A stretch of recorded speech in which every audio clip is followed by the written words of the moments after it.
bring to you, the big boxing news of the week and maybe the last, 5 years, would you say?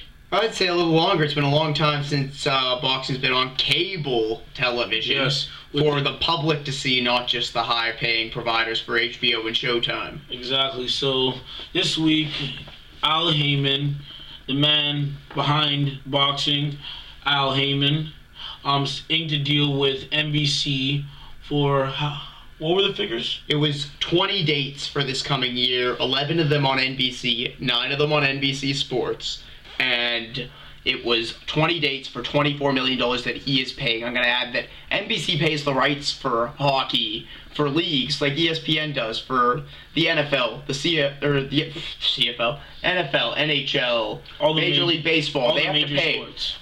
They have to pay the leagues to get the rights to watch this. Al Haymon, almost starting his own league, is paying the rights to only get his fighters exclusively on the network, on cable television, which is going into the homes of everyone. But most people thought this would be an internal thing where it wouldn't look well.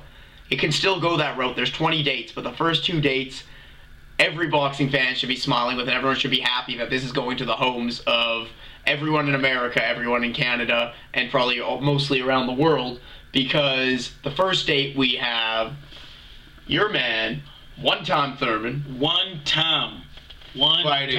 The Ghost, Robert Guerrero, probably the toughest fight of his career. This is an awesome fight. Nobody can crap on this fight. One-time Thurman fighting Robert the Ghost Guerrero, and also we have, I know you're not a big fan of him, but I'm a big fan.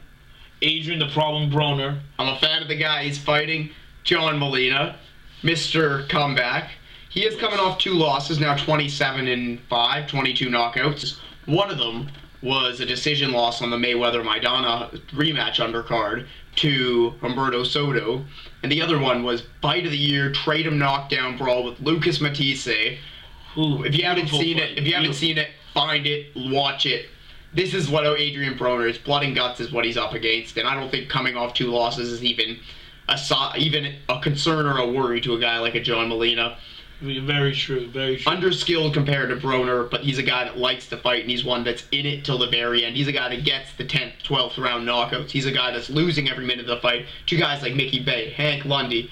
There's more. There's more. He always seems to find a way to get that last round knockout, and that's why fans have seemed to very much embrace him. I feel like sometimes he enjoys it, just waiting to... Seems like a very patient guy. He's always coming forward with kind of, not a late, just a slower jab. He kind of moving forward and starts working his punches, and eventually, as we've all seen a few times, as he comes up with these magical knockouts, these movie-style knockouts, these biopic-style knockouts. He waits for you to make a mistake, and then in that 12th round, when you're tired, he capitalizes on that mistake. And it's almost a want and desire, so as far as I'm concerned with this fight, Broner's going to have to very much wear his big boy pants. Yeah, there it is.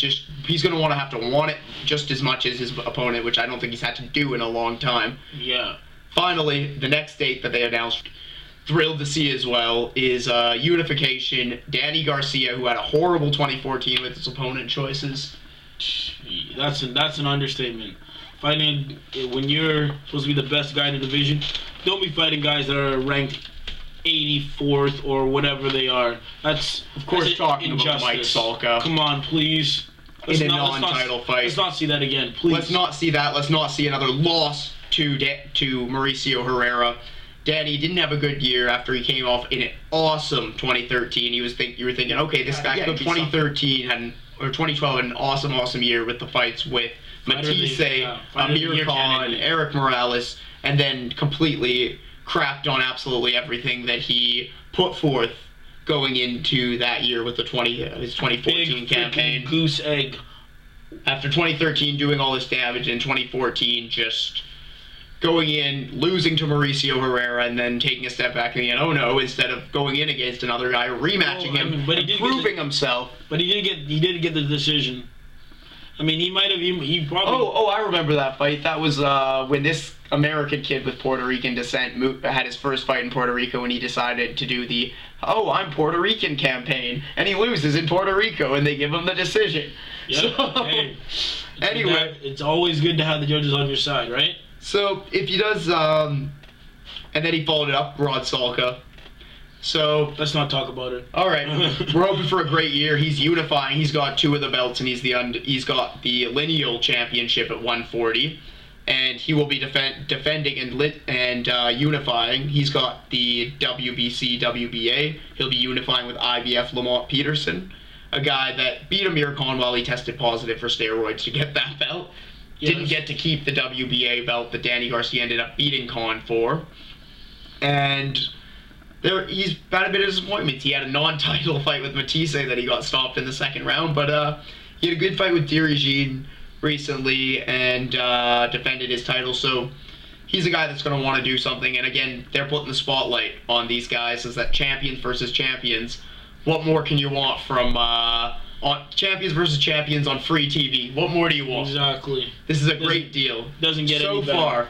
And don't get me wrong, if they start putting in the type of fights I see Adonis Stevenson in on Showtime, on NBC with these Al Haymon clients, I'll be the first to be calling that out. But for now, I'm super thrilled with the deal. To be honest, I'm just not going to watch. I'm going to just switch the channel. That's exactly it. I won't be watching about it. Maybe I won't. Well, I'll be talking about it. I'll be talking about it for damn sure. Oh, yeah, you'll hear me. Anyway, thank you for following the show. This was Ringside Report. Catch us on Twitter, on Facebook, and on YouTube. Have a great night. Have a good night.